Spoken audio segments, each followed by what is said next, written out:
Have you ever looked at an app on your phone or a website and just wondered, how does that even work? If you've ever been curious about programming but felt like it was some kind of secret language, you are in exactly the right place. We're going to pull back the curtain on coding, and it all starts with one kind of surprising core idea. Yeah, you heard that right. We treat these machines like they're brilliant geniuses, but they're not. At all. And this weird, counterintuitive fact is the whole reason programming even exists. It's the central problem we're trying to solve. So what do we mean by a dumb genius? Well, think of it like this. A computer can do math faster than any human alive. That's the genius part. But it has zero intuition, absolutely no common sense. It can't think for itself. It can't guess what you mean. It needs to be told precisely what to do, every single step of the way. And that's the dumb part. Imagine trying to get a friend, a very, very literal friend, to build a Lego set for you. You can't just say, hey, build this car. They'd have no idea what to do. You'd have to say, okay, pick up the small, red 2x4 brick. Now, connect it to the top left corner of the big green base plate. That is the level of painful detail a computer needs. And that right there is our definition of programming. It's just the process of writing that super specific, step-by-step instruction manual for our powerful but very dumb machine. So, if we have to write this manual, how do we actually do it? How do we talk to the computer? Well, this brings us to our next big hurdle. See, computers don't understand English or Spanish or any human language. So how in the world do we communicate these incredibly specific instructions to them? The only language a computer truly understands is called machine code, which you might know as binary. It's all just ones and zeros. Every single instruction, from opening a file to changing a color on the screen, gets broken down into millions of these ones and zeros. Trying to write that by hand? Yeah, good luck.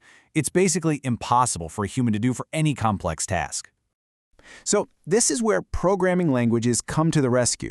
The best way to think of a programming language is as a translator. It's a fantastic middleman that lets us write instructions in something that looks a lot more like human language, and then it does the hard work of translating all of that into the millions of ones and zeros that the computer actually gets. Now, there isn't just one single programming language. Just like we have English, French, and Japanese, there are tons of programming languages out there, and each one is good at different things. Some are built for making websites, others are perfect for controlling robots, and some are just great all-around tools you can use for almost anything. So now we know what these languages are, but how do they actually work? Well, every language, whether you're speaking it or coding in it, has a set of rules. You can't just jumble words together and hope people understand you, right? You have to follow the grammar. In the world of programming, we call this grammar syntax. Syntax is the strict set of rules that tells you exactly how to write your instructions. And when I say strict, I mean it. Just look at this classic example. One little comma completely changes the meaning of the sentence and, saves grandma's life. Well, in programming, it's even more unforgiving. A single forgotten semicolon or a bracket in the wrong place can make the whole program just stop. Our dumb genius computer sees the mistake and has no idea how to guess what you meant. And you can see here how the syntax is different between languages.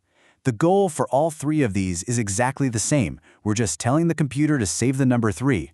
But look at the details, the words they use, the symbols, the punctuation. It's all slightly different. A huge part of learning to code is just getting used to the specific syntax of the language you choose. Okay, so we know we have to give super specific instructions, using a specific language, with its own specific syntax. But what are these instructions actually doing? Well, you'd be surprised. Most of what you write boils down to just two fundamental things: storing information and controlling what happens next.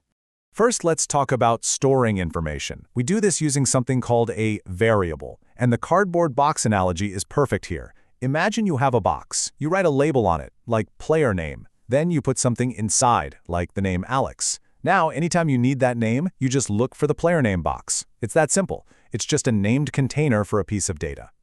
And we can store all kinds of things in these boxes. We can store pieces of text, which coders often call strings. We can store numbers, of course, and we can also store simple concepts of truth, like whether something is true or false. Okay, so that's this second building block, control flow. If variables are the nouns, the things, then control flow is the verbs and the logic. It's the part of your code that actually does things. It directs the traffic, telling the program which instructions to run, in what order, and when to stop. It's the recipe that turns your ingredients into a final dish. And this usually breaks down into two really common patterns. First, you have if-else statements, which are all about making decisions, like if the user's password is correct, then log them in, else show an error message.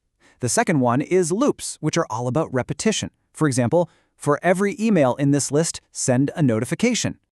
Let's make that real with a super simple loop. Say we want to print the word hello 3 times. We start a counter at 0. We tell it to do the action, print hello. Then we update the counter by adding 1. And here's the key. We check, is our counter less than 3? Yep, it is. So we repeat the process. It'll do this again and again until the counter finally hits 3. At that point, the check fails, and the loop knows it's done. It's a simple idea, but loops are one of the most powerful tools in all of programming.